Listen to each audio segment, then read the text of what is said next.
this. Okay, so picking up from where we left off last week, Monday, we're sort of continuing on from where we were, where we had Odysseus and his crew. They've made it into this cave. They sort of broke into the Cyclops' house, Polyphemus. We found, as soon as they get in there, obviously the giant comes back home. He walks in, and then when he takes a seat, he stokes up his fire, does all of his chores for the night. He sees the guys that are hanging back there on the back wall, and he's like, who are you? Odysseus, because of his pride, which is one of the main focuses I want you guys to think about as we're looking through this, is the pride of these main characters, these epic heroes. That's one of the big key characteristics you see with most of these epic poems, is you'll see they're very prideful, arrogant, they're cocky. Most of the time they can back it up because they have like the skills to pay the bills, essentially. Like they are able to still support the fact that it's like, yeah, he's cocky, but like he can still do the stuff that he needs to get out of the stupid situations he puts himself in. And that's oftentimes what you're going to see with these kind of characters. But we had Odysseus. He sort of was still trying to talk up the giant because he was wanting a little extra something. Yeah, they could have stole everything out of the cave without the Cyclops there murdering others. But Odysseus said, no, I want to see him. I want to see what he looks like. And I want to see if maybe he's got some better stuff. And because of his pride, 6 of his men get killed because they're crushed and they're eaten, thrown down like juice boxes. Just an awful time for those people. They just had the worst experience of their life. They've been trapped in here, and they're experiencing this horrific experience.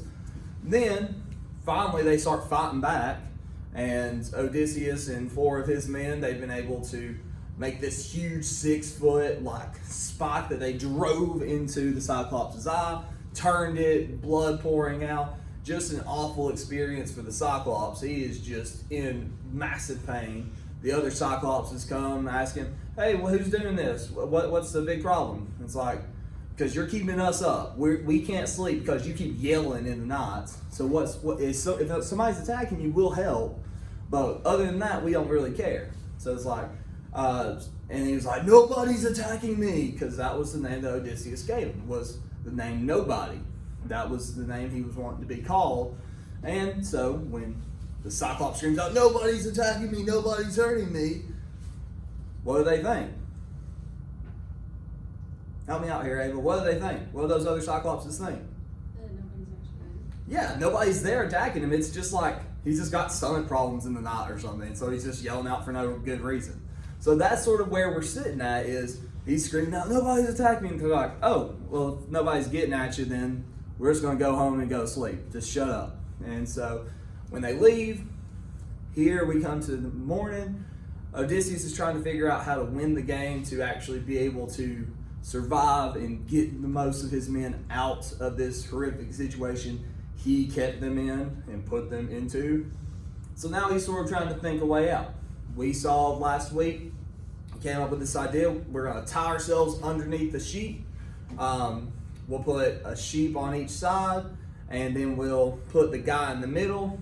You'll just hold on. We'll tie you on until morning. So when the Cyclops lets all of his livestock out into the pasture, well, you'll be holding on. He won't be able to touch you or see or sense that you're there. He's also blind, so only he can feel. That's about it. So he's not going to be able to touch you. So you're sort of good. So those guys get out. And then we come to Odysseus's ram. He is on the lead animal, the one that is the leader of the pack. So he's on this lead ram, and he's hidden underneath here. And Polyphemus decides to stop him and ask and start talking to this lead ram, because it's very odd that he is the last one to leave, because normally he's the first to leave. So last of them all, my ram, starting at line 395. Last of them all, my ram, the leader came, weighted by wool and me with my meditations. The Cyclops patted him and then said, Sweet cousin ram, why lag behind the rest in the night cave? You never linger so, but graze before them all and go afar to crop sweet grass and take your stately way, leading along the streams until at evening you run to be the first one in the fold. Why now, so far behind? Can you be grieving over your master's eye? That carrion rogue and his accursed companions burnt it out when he had conquered all my wits with wine. Nobody will not get out alive, I swear. Oh, had you a brain and voice to tell where he may be now, dodging all my fury. Bashed by this hand and bashed on this rock wall, his brains would strew the floor, and I should have rest from the outrage nobody worked upon me. So he sent us into the open. Then, close by, I dropped and rolled clear of the ram's belly. With many glances back, we rounded up his fat, stiff-legged sheep to take aboard and drove them down to where the good ship lay. So he gets off, he unties all the guys from the sheep, and they drive them onto the ship. We saw as we came near our fellows' faces shining. Then we saw them turn to grief, tallying those who had not fled from death, the 6 that had been eaten and murdered mercilessly. I hushed them, jerking head and eyebrows up, and in a low voice told them, "Load this herd, move fast, put the ship's head toward the breakers." They all pitched in at loading. They then embarked and struck their oars out into the sea. Far out and as far offshore as shouted words would carry, I sent back a few to the adversary. Okay, so right now, what is happening? They're escaping. They're getting on the water. And what is Odysseus' society's going to do? Now that they're at least a little farther out from the land. He's going to shout. Why is he going to shout? To get somebody's attention to come and talk to him. Okay. Maybe get somebody's attention. Whose attention might he be trying to get? The Cyclops. Now, why would he be trying to get his attention? Mock him. Oh, no. For real, Moses? You think he's going to mock him? That would be the dumbest thing he could do. Because if he decides to mock him, the Cyclops, who's this massive, huge, hulking mass of a man, could easily, break off boulders and hurl them at them. And if he keeps yelling, probably figure out where they're at and then just sink their battleship, right? That would make no sense. Why would he keep doing that? Let's find out. So they all pitched along far out as far offshore as shouted words would carry. I sent back a few of the adversary. "Oh, Cyclops! Would you feast on my companions? Puny am I in a caveman's hands. How do you like the beating we gave you, you damned cannibal, eater of guests under your roof? Zeus and the gods have paid you."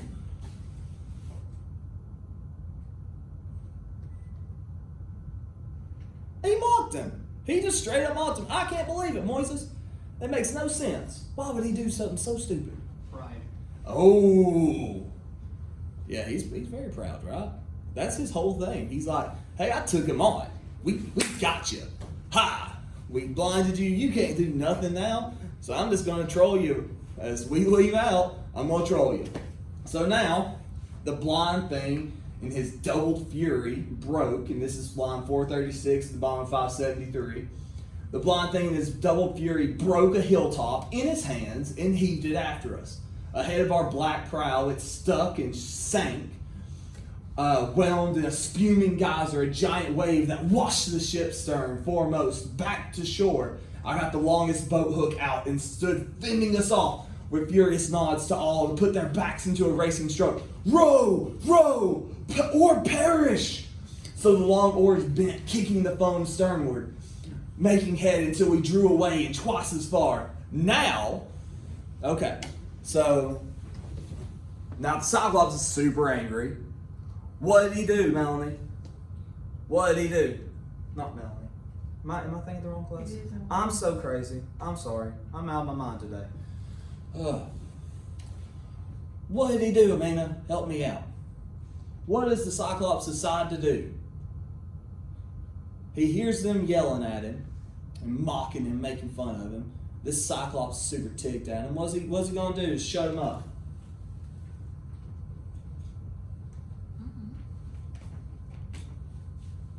what does it say he does? Looking a little bit farther up. Because it says right here, the blind thing is double fury broke something. What did he break? Hilltop. A hill. Wait a second now. You're saying he broke a mountain with his bare hands, snapped a mountain, and chunked it into the sea, and it almost hit their ship. That's what you're telling me. Yeah. That's exactly right.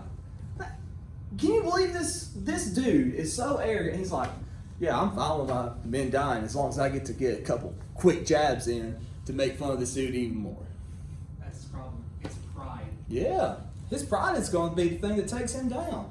He's going to sink. He's going to kill all these men. He's already got 6 men murdered because he wanted to stay and talk to this Cyclops to get something better. Right? They could have easily left. He said it made sense. We'll just steal all this stuff and leave. We'll go out to sea. Everything's fine. No, I want to stay and watch it. So 6 men are murdered because of it. Here, he easily could have got everybody killed. But let's see how he responds. Following this, he's already had something chucked at his ship. And let's see how this sort of goes down.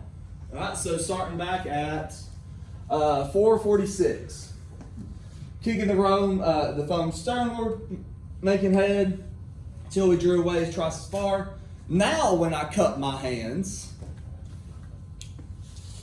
I heard the crew in low voices protesting. So he has got to right here. He's about ready to let Cyclops have his second dose of just roasting his socks off, right? So he's like, hey, and then he hears underneath, before he starts yelling, God's sake, Captain, why beat the beast again? Let him alone. That tidal wave he made on the first throw all but beached us and brought us back to that island, all but stove us in, give him our bearing. You'll give him our bearing with your trumpeting, and he'll get the range while the boulder and hit us straight on. He'll smash our timbers and our heads together. I would not heed them in my glorying spirit, but let my anger flare and yell, Cyclops! If ever mortal men inquire, if anybody's asking you who did this to you, tell them who did it. How you were put to shame and blinded, tell them Odysseus, raider of cities, took your eye, Laertes' son, whose home is on Ithaca. Woo! Come at me. At this, he gave a mighty sob and rumbled. Now comes the weird upon me. Spoken of old, a wizard grand and wondrous, lived here Telemus, a son of Eurymus. Great length of days he had in wizardry among the Cyclopses, and these things he foretold for time to come, my great eye lost in that Odysseus' hand. Always I had in mind some giant, armed and giant force will come against me here. But you small, pitiful, and twiggy, you put me down with wine, you blinded me. Come back, Odysseus, and I'll treat you well, praying the god of the earthquake to befriend you. His son I am. For he, by his avowal, fathered me, and if he will, he may heal me of this black wound, he and no other of all the happy gods or mortal men. Okay, so we got a lot real fast. Everything ramped up like that. Alright, so help me out here, guys. Help me sort of make sense of all this. So he hears all of his men are like, hey, Captain, instead of, trying to keep making him angry, maybe you should shut up. Let's just take it easy. He almost got us last time. If you keep yelling at him, he's going to figure out, where we are, and he's going to be able to hit us. You probably don't want to do that, but he's like, whatever. And so he yells anyways. And what does he yell at him? His name is where he lives and about him. Yeah. Basically, it'd be like today in a YouTube comment section when you're in a fight with the person. So he's like commenting on Cyclops' beauty vlog here. He's like, hey, I took out your eye. Guess what, punk? It's me, Odysseus. I live at, insert address here, this is my home address. Here's my social security number if you want to take it and buy some things with my credit card. Like, he gave him all of this extra information that now, even though he tricked him the first time and said his name was nobody, well, that trick's out the books. It's gone now. I ain't gonna help you now. Ain't gonna help now, is it, David? Because he just told him his real name. So he's not really being very tricky anymore. Makes no sense, Fern. Makes no sense at all. He had such a great idea and then whoosh, gone. Because he's so up in his own face about how awesome he is. Then he yells out to him. And then we learn about the Cyclops here. We learn that his dad is a god. And he is the god of the earthquakes, god of the sea. Do y'all remember the name that we gave to that guy? Remember the name, Smith? Of what? The big god that is supposed to be like in charge of the sea and all that. You remember we talked about him way on back earlier on. Poseidon, yeah. So we have Poseidon here. Poseidon is this huge influence. And where is Odysseus and his crew traveling? Where are they making their sort of trip? Back home. They're making their trip back home On the water. on the sea, in the water, which is ruled by Poseidon, who's the father of the Cyclops, who Odysseus just mocked and made fun of, ripped out his eye, and just pretty much sealed his fate. Right? This is not going to go well for them at all. So let's see what he decides to do now. Now that Cyclops has already yelled and said, hey, here's the deal. I'm going to be real mad, but if you come back, I'll be a little bit better. I'll try. Maybe this wizard dude on our island will be good. He'll heal me up. I'll try and put in a decent word for you with my dad, and he might not murder you on sight. Maybe that will work out. Hey, I'm almost reasonable here, even though you stole all my stuff and broke into my house and started this whole thing. I'm reasonable. We can work this out. And then Odysseus, our genius protagonist here, few words I shouted in reply to him.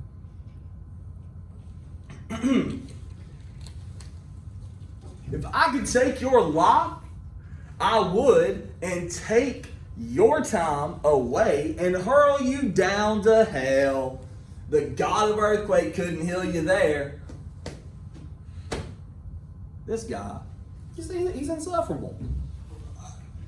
You think he'd learn at least once. He's like, yeah, so here's the deal. My dad is in charge of the sea, you know, the thing that you're traveling on. Maybe you don't want to keep making him mad. He's still roasting his socks off here. Just making a fool of himself. At this, he stretched his hands out in his darkness toward the sky stars and prayed Poseidon, "Oh, hear me, Lord, blue girdler of the islands. If I am thine indeed, and thou art father, grant that Odysseus, raider of cities, never see his home. Laertes' son, I mean, who kept his hall on Ithaca, like he told me earlier, should destiny intend that he shall see his roof again among his family in his fatherland. Far be that day, and dark the years between. Let him not see it for long and long time, if it is to be that he goes. Let him lose all companions and return under strange sail to bitter days at home." And these words he prayed, and the god heard him. Whoa! And now he laid his hands upon a bigger stone, wheeled around, titanic for the cast, to let it fly in the black prowed vessel's track. But it fell short just aft the steering oar, and whelming seas rose giant above the stone to bear us onward toward the island. There, as we ran in, we saw the squadron waiting, the trim ships drawn up side by side, and all our troubled friends who waited. Looking seaward, we beached her, grinding keel in the soft sand, and waded in ourselves on the sandy beach. Then we unloaded all the Cyclops' flock to make the fission, share and share alike. Only my fighters voted that my ram, the prize of all, should go to me. I slew him by the seaside, burnt his long thigh bones to Zeus beyond the storm cloud, Cronus' son, who rules the world. But Zeus disdained my offering and didn't like it.